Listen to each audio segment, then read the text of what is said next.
In late February 2026, security researchers flagged a highly sophisticated malware campaign that uses a seemingly benign entry point, a WhatsApp message. Once a user engages with the lure, the attack deploys malicious Visual Basic script files to initiate the infection chain.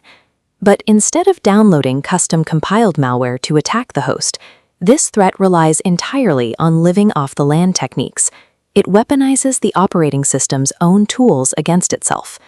Traditional attacks trip endpoint detection and response sensors by dropping unrecognized executables.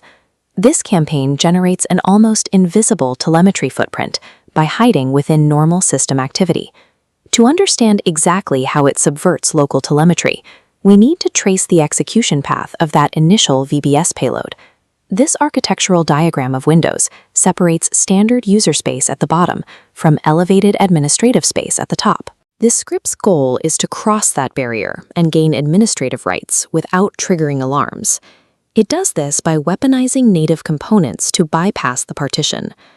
By exploiting native system architecture, the attack turns the operating system's baseline operations into active camouflage for a multi-stage intrusion.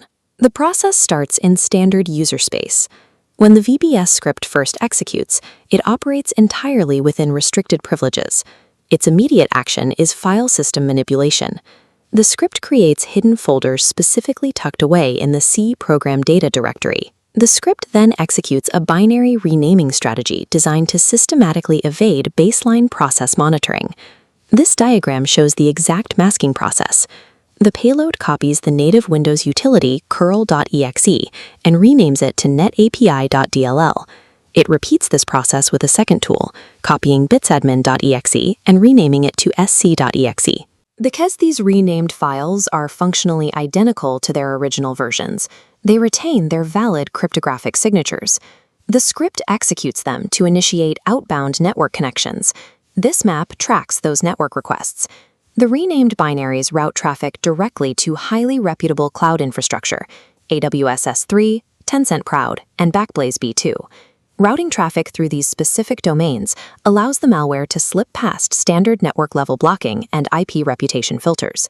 The sole objective of this outbound connection is to retrieve staged secondary VBS payloads hosted on those servers. The combination of disguised native binaries and trusted cloud routing effectively blinds standard endpoint telemetry during the initial staging phase.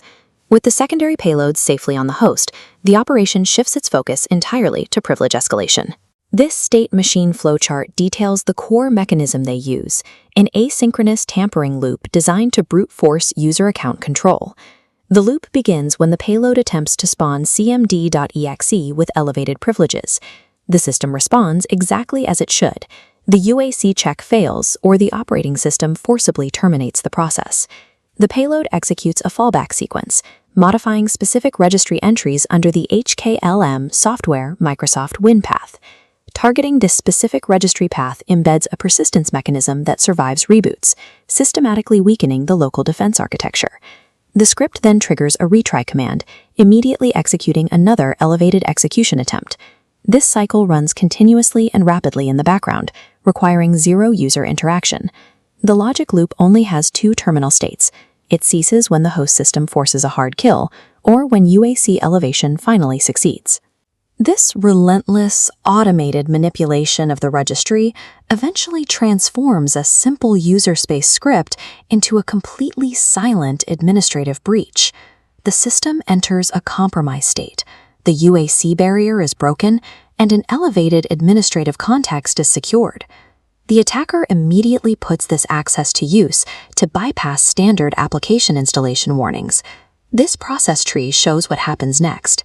The elevated command prompt silently spawns msiexec.exe, finalizing in the deployment of an unsigned Microsoft installer package. Rather than deploying custom malware, the attackers drop legitimate IT tools like AnyDesk. In an administrative context, a legitimate remote desktop tool functions exactly like a remote access Trojan. This grants the attackers a persistent bidirectional command and control connection to exfiltrate data or deploy further malware. By completing this installation, the attackers successfully pivot from a single WhatsApp message script to untethered, persistent administrative control over the host. Looking at this complete kill chain graph plotting privilege level against time, we can map the exact architectural bypass strategy. The first critical bypass point occurs early on the timeline, neutralizing process telemetry by renaming native binaries. The second bypass point neutralizes network telemetry by exclusively relying on trusted cloud IPs for external routing. The third bypass point is the sharp upward spike in privilege level, achieved by neutralizing UAC via high-frequency registry modification loops. Integrating social engineering delivery with these stealth tactics creates an almost completely invisible attack footprint. Against this type of OS weaponization, standard signature-based indicators of compromise are functionally obsolete. The executable files themselves are mathematically legitimate.